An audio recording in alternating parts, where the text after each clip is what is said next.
Is it time for recess yet? I'm so glad you found time to join us here on the Childcare Director's Chair, where Erica Sacoccio shares her best practices that she's refined through her passion of directing childcare centers over the last 23 years. From parenting interaction, systems to save you time, money, and stress, to profitability. She shares it all from the Childcare Director's Chair. Hey guys, welcome back to another episode of the Childcare Director's Chair. I am so happy you are here today. And if you listened to yesterday's episode on creating an incentive program on a shoestring for your teaching staff, this is going to be another part of that. If you haven't listened to that episode yet, I'm going to tell you to kind of pop on over to listen to yesterday's episode and then come on back. We'll wait for you. Just kidding. So what I'm going to say is, you may be a new director and you may not know how to implement some of those strategies. Or perhaps you are a very seasoned professional and you've done some of those strategies and maybe some of them worked and some of them didn't. And maybe you want to rethink about how you implemented it and what pivots you might need to make it more successful. So today in particular, I wanted to talk about creating that teacher-to-teacher mentoring program. And I felt like I wanted to start there because I feel like many directors are already spread so thin. And I know I'm one of them, right? I'm not preaching to you from behind a desk that, I'm not doing the day-to-day just like you. I am. There are days that I'm tired, and then there are days I am like on fire and I go 14 hours and go, wow, that was fast. And I know that you've been there for all those days, the ups and downs. But I think that if you're not the only one going through the center, lighting everyone's candles and filling their cups, that's really going to help you. And it also is a great way to help your staff who want to take on some more leadership really have that opportunity to do it. So let's jump in. Step number 1, identify the need. Recognize the immense value of teacher-to-teacher mentorship programs and how they enhance professional development for your team and also student and family outcomes. Unleash that potential within your staff by tapping into their expertise and experiences. And don't overlook expertise and experiences that are outside of the education field. Right now, I know many of you are hiring people who maybe don't have a lot of experience in the child care field because there are not many applicants. So we're kind of either creating our own and building up new teams. And we talk a lot about that on this show because I know that's what we're all doing right now across the country, and not just our country. Almost every country right now is dealing with staffing shortages. So that means that you may be hiring in people who have a great deal of expertise in things like customer service, in day-to-day operations, answering phones, filing, all of those different things that you can also use as part of your mentorship program. Perhaps you have a girl who, or a gentleman who has just graduated and would like to be a director in a year or two in your program, or that's just kind of part of where they see themselves in a few years. But they don't have any business background. They don't have any customer service or customer retention experience. But you have somebody who's been at your program for a year or maybe less who came from the customer service world. Maybe they didn't want to work in retail anymore and do nights and weekends and holidays and all that. They really love children and they joined your team a year ago. Can you tap into those expertise and have them help your teachers in that area? So identify the need and then look at the resources you have within your 4 walls. Step number 2 is you want to set clear objectives. Define the goals and objectives of your mentoring program, whether it's improving instructional strategies, enhancing classroom management skills, or nurturing leadership abilities. Make sure that your program provides a clear roadmap for success for both the mentor and the mentee, because it really is meant for growth for both of those individuals. This is, a great program is not designed for one person just to kind of feed knowledge into the other person's brain and hope it sticks. That's not what it is. Both people should be very reciprocal. both people should be getting an equal amount of value from the program. Step number 3, recruit passionate mentors.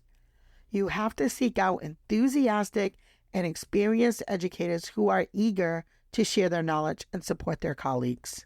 And you really have to make sure, because you may have some folks, and I know I'm not the only one, who have been in the field a really long time, but maybe they've lost their spark. Maybe they just feel like they're kind of going through the motions.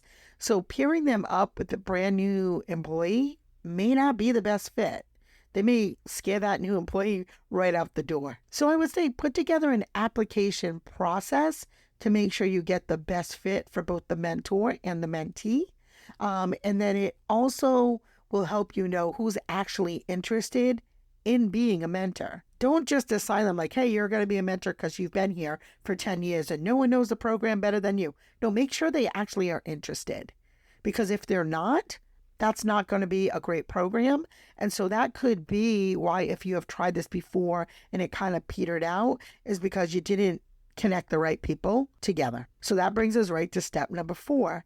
You want to match your mentees and mentors carefully. Pair them with people who have shared interest in subject matter, teaching philosophies, specific needs. You really want to make sure that the strategy that you use will help create meaningful connections that foster trust, motivation, and collaboration. Number 5 is you want to establish clear guidelines. Lay the foundation for successful mentoring relationships by establishing clear guidelines, what the expectations are, what the boundaries are, and put together some essential tools to help facilitate effective communication to ensure a mutually beneficial partnership. Number 6 is you want to provide ongoing training. Equip your mentors with the necessary skills and guide to support their mentees, and make sure that you also give them extra time to do that. So provide comprehensive training framework that covers active listening, how to give constructive feedback, and how to set goals. So you can't just send somebody off because they have been with your program for a long time without some type of framework or training. You want to make sure that they are good listeners, because when somebody is new, you want to make sure that they're not just getting talked over like, no, that's not how we do it here. Let me show you how, right?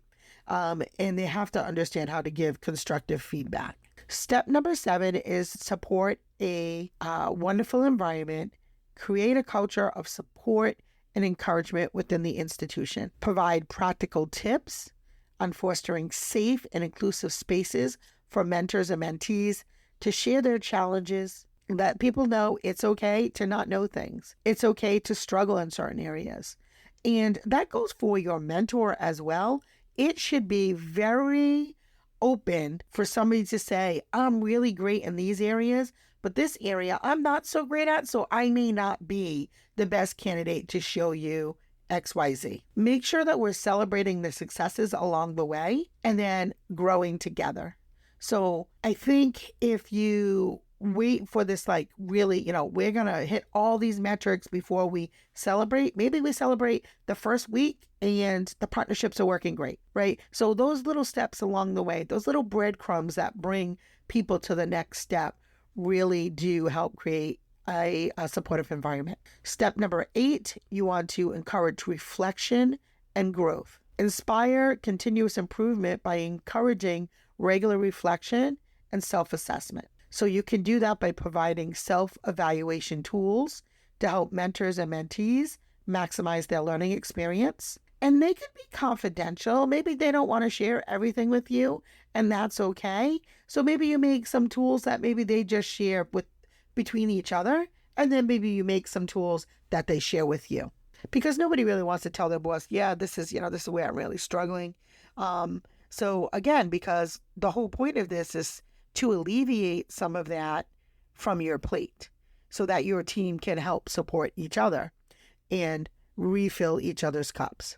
You want to make sure that we are celebrating all of those achievements, celebrate and recognize the accomplishments of the mentees and the mentors, and share that maybe with the families. Acknowledge their hard work, their dedication, and their commitment to professional growth. Share that with your local neighborhood. Send it out in a press release in the newspaper. Maybe you've done the mentor program for, 5 months and XYZ are the results and how it benefits the children in the community. Step number 10, evaluate and refine. And I do feel like this is maybe where some of us drop the ball.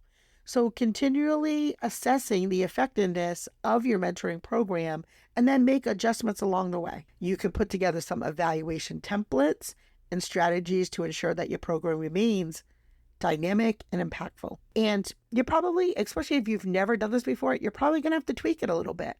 And that's okay. That's not a failure. That's how we grow. So what I would love for you to do, if you're not part of our Facebook page, hop out to our Facebook page and, give it a follow. And I'd love for you to try this out for the next 30 days or 60 days or 90 days. And let me know what you think. Let me know what you implemented, what worked great for you. Also, if you have a story of a teacher mentoring program that you do at your program and you have a great story, we'd love for you to share that on our Facebook feed. I am all about supporting other childcare owners and programs, and I certainly don't think I know everything. I'm always learning, and I love the support that we give each other. So you guys have really helped just in such a short time grow our show. I cannot thank you enough for being a loyal listener day after day. So that's it for today's episode on the Childcare Director's Chair. Thank you so much for tuning in. If you like this content, please give us a review. That really does help other directors find us. And again, we're a community. We all support each other. So thank you and have a great day. Well, all the cute little kiddos have been picked up and it's time to go home. And that'll do it for another episode of the Childcare Director's Chair. Please leave a review so Erica knows the information is helping you to manage and improve your childcare centers. Remember to subscribe to get the latest episode from Erica's Childcare Director's Chair.